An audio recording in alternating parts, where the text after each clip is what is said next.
Good morning, good evening, or good afternoon, everybody. It was wonderful to have you back. This is Mr. P signing in. Today we're going to be doing our guided notes for section 12.3 of our secondary math 2 class, independence and conditional probabilities.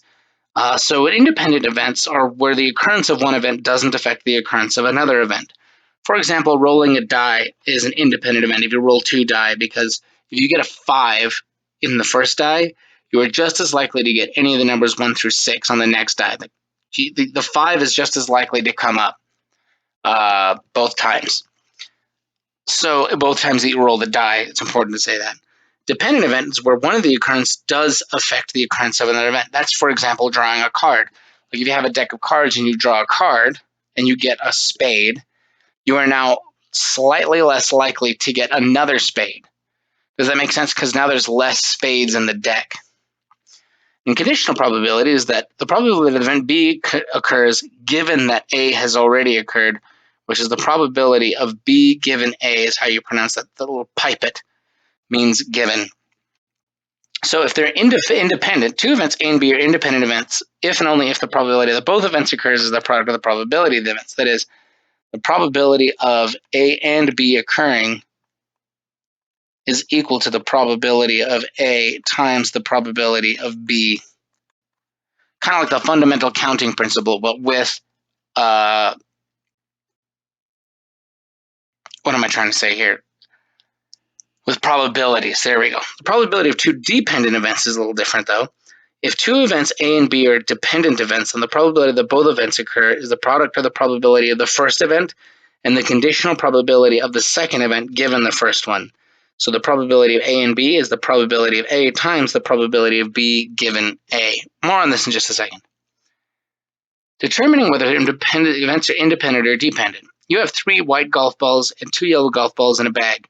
Randomly select one golf ball to hit now and another golf ball to place in your pocket. Determine whether randomly selecting a white golf ball first and then a white golf ball second are independent events. What do you think? Well, let's see here. So if you've got your bag here, it's got 3 white golf balls, so W, W, W, and 2 yellows. So your probability of picking a white is 1, 2, 3 out of 5, which is 0.8. But if you do that, this is what the bag looks like now. White, white, yellow, yellow. And you grab another one in order to in order to put in your pocket. So your probability of white has now changed because now there's only 2 whites out of 4, which is 1/2. You've gone down to a 50-50 chance. Oh, 0.8? Mr. P. That's 0.6. Ew, I'm sorry, 60%.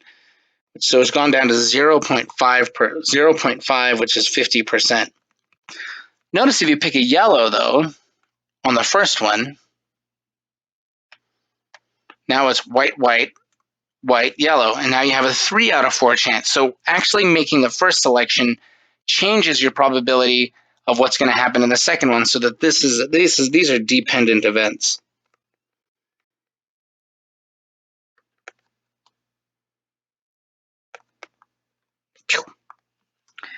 Your friend writes a phone number down on a piece of paper, but the last 3 digits get smudged after being in your pocket all day long. How sad. You decide to randomly choose numbers for each of the 3 digits. Holy crap, you are going to be at that for a minute. Determine whether guessing the first digit correctly and the second digit correctly are independent events.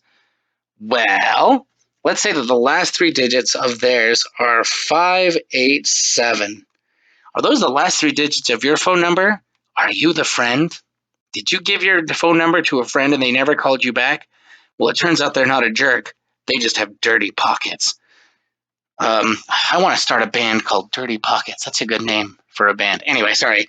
So 587.